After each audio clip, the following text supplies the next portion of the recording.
ஜாஹி போட்டிருக்காங்க 3 வருஷத்துக்கு முன்னால கேட்ட கோட்டுனா இப்ப நீ சொல்லும் போது எடுத்துக்கிட்டேன் இப்ப வர மண்டையில ஓடிட்டு இருக்குன்னு. அது எந்த கோட்டுனா பணம் இல்லாம பணம் சம்பாதிக்க தெரியாதவங்களுக்கு பணத்தை வச்சுமே பணம் சம்பாதிக்க தெரியாதுன்ற கோட்டுக்காக இந்த கமெண்ட் போட்டிருக்காங்க. அது உண்மையான ஒரு விஷயம் தான். அதை எடுத்துக்கிட்டாங்க. So I am happy. இது மாதிரி பல பேர் அதை எடுத்துக்கிட்டு சொல்லியிருக்காங்க. அது ஆழமா புரிஞ்சுக்கிட்டாங்கன்னா அதோட அர்த்தம் புரியும். சோ எப்பயுமே பணம் இஸ் அ பை ப்ராடக்ட் தான். என்னோட க்ளோஸ் ஃப்ரெண்ட் ஒருத்தருக்கு ரீசெண்டா ஒரு பெரிய அமௌண்ட் வந்துச்சு.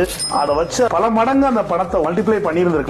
ஆனா அவர் இப்ப என்ன செஞ்சிட்டாருன்னா அந்த பணத்தை வச்சு ஃபர்ஸ்ட் வீடு கட்டிட்டார். அவரோட ஃபேமிலி ப்ராப்பர்ட்டி வித்து அவர் கையில ஒரு crores-ல ஒரு பணம் வந்துச்சு. பிசினஸா பண்ணிருந்தாலோ இல்ல ஏதோ ஒரு விஷயத்துல அதை மல்டிப்ளை பண்ணக்கூடிய இடத்துல அந்த பணத்தை போட்டிருந்தாருன்னா அந்த பணம் மல்டிப்ளை ஆயிருக்கும். ஆனா அவர் தூக்கி நான் வீடு கட்டுவேன்னு வீடு கட்டி இருக்காரு. அந்த பணம் ஒண்ணுமில்லாம போயிடுச்சு. ஏன்னா பணம் வச்சு ஒரு பணம் பண்ண தெரியல. பணம் இல்லாம இருக்கிறவங்களுக்கு ஆக்சுவலா பணம் பண்ண தெரிஞ்சிருக்கும். ஒரு கையில பணம் இருந்தும் அந்த பணத்தை பண்ண தெரியலன்னா அந்த இடத்துலதான் பணம் இல்லாம பணம் தெரியாதவங்களுக்கும் பணத்தை வச்சும் பணம் தெரியாதுன்றதுக்கு ரீசெண்ட் எக்ஸாம்பிள் என்னோட க்ளோஸ் ஃப்ரெண்ட் ஒருத்தவங்களுக்கு நடந்ததை நான் இந்த இடத்துல ஷேர் பண்ணணும்னு நினைக்கிறேன். நீங்க இதை மைண்ட்ல ஓட்டிக்கிட்டே இருங்க. எப்ப கையில பணம் கிடைச்சாலும் பணத்தை மிஸ்யூஸ் பண்ணிடாதீங்க. மிஸ்யூஸ் இந்த சென்ஸ் தப்பா டிப்ளாய் பண்ணிடாதீங்க. மல்டிப்ளை பண்ற இடத்துலயே டிப்ளாய் பண்ணுங்க. சூப்பர். All the best.